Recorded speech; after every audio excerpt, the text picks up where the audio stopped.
Hey everyone, it is Kelly Harrell with MoneyTreeAcademy.com. Today I am kicking off a series of the 8 money archetypes. Now you can learn more about this on my website at MoneyTreeAcademy.com, where you can go and you can sign up for the Money Mindset Quiz Kit and find out what your money type is. You can even use that opportunity to contact me and have me spend 30 minutes with you going through your quiz results. So if that's something you want to do, go check it out. It's right there on the homepage at MoneyTreeAcademy.com. Today's first archetype that I will be covering is the innocent. Now, the innocent is one that is very common for women and very common for entrepreneurs of all types. And one of the reasons is women are very acculturated to not be very money aware, especially for the older generations, where fathers would often teach the sons, if they taught anyone at all, how to handle the money. Many times women couldn't even get bank accounts in their names or credit cards in their names without having their husband's signature. There were just so many cultural messages that were built in. So often around money, it was seen as the man's job because the man was often the one who did hold the job. So chances are your mother did not work. I find that in anybody who's in the 40 and above age group, they often have a mother who did not work. There's been even a resurgence in stay-at-home moms, again, where the mothers are abdicating away, so completely giving up power and knowledge around money over to the husbands because they are the ones who provide. So women are very acculturated to be innocent, not only in this culture but in many other cultures around the world. It's something of a global epidemic where women are not very aware in terms of money. And in large part, the innocent archetype is overwhelmed by financial information. So if you start talking stocks, bonds, retirements, taxes, and so on, that can be very overwhelming for the innocent, and especially for women. Now, women, I will say, have grown in increasing numbers as the main money managers in their home. But that mostly resides in terms of paying bills and managing just some of the cash in and cash out. It does not go into building wealth and thinking more strategically around the bigger picture numbers and the longer term goals and objectives. So the innocent often are not usually very good bill payers.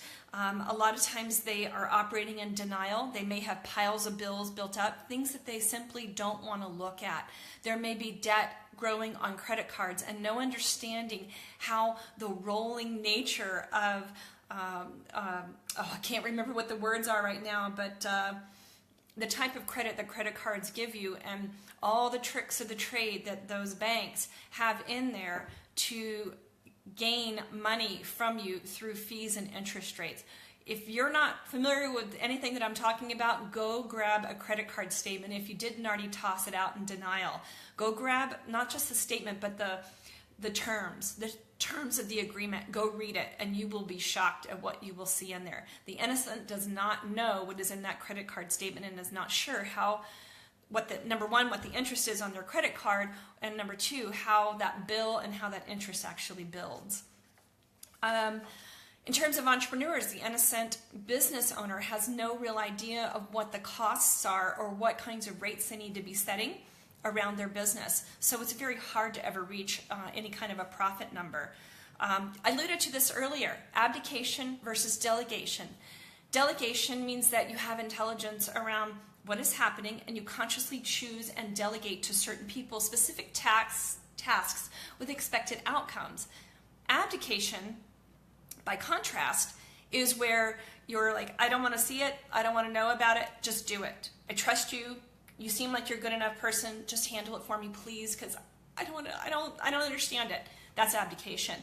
And often that's what the innocent will do. Innocent also trusts others, as I was just saying, to handle things. They might trust a husband, a business partner. A lot of times they'll get ripped off and business partners go sour because you're not staying on top of it. They have a childlike innocence in general about the whole thing of money, and they've never taken on the adult levels of awareness and responsibility around money. It's not something to be ashamed of because it's very common. So many people are in this space of financial innocence. And you know what?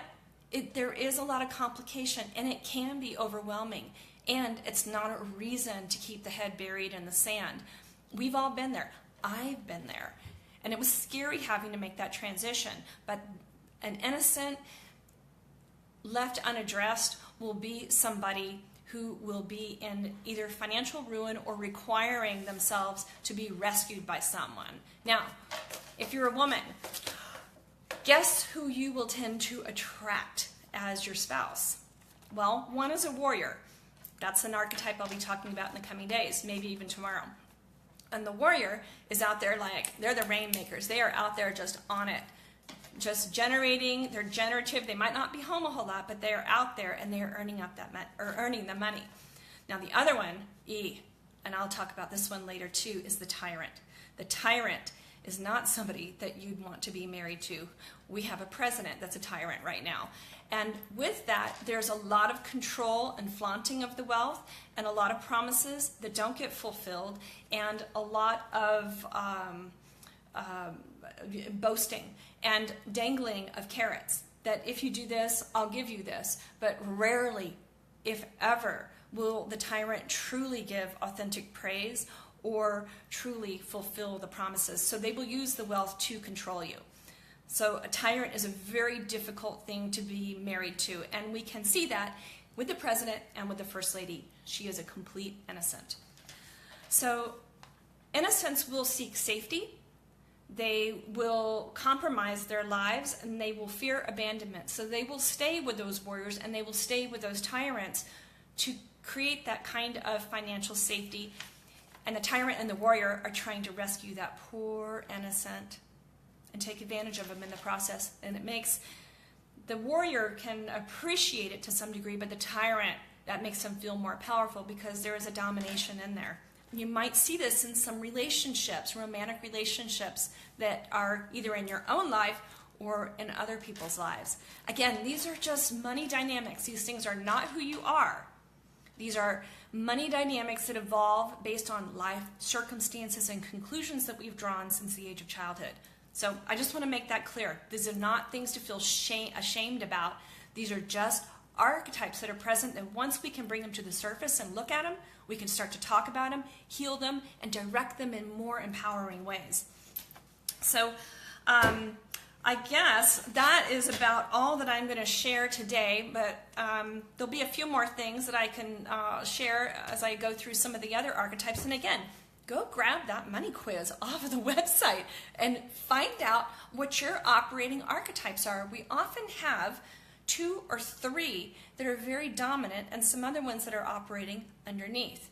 The more that you know what your money archetypes are, the more empowered you are to do something about it and to direct it into more life-fulfilling ways. When you know and heal your archetypes, oh my gosh, everything starts to change. Because now what was holding you back before and you weren't aware of why or how or that money could even have that kind of a grip and influence on your life, once you understand how the influences are playing out and affecting you, and I mean like affecting you in terms of your joy on a daily basis, in your marriage, in your friendships, in your feelings and freedoms to self-express. I mean, it shows up in so many ways, it's insane. So anyway, I will leave it at that. Thanks for joining me today, and come again tomorrow because I'll be covering the second archetype. Bye. Kelly, MoneyTreeAcademy.com.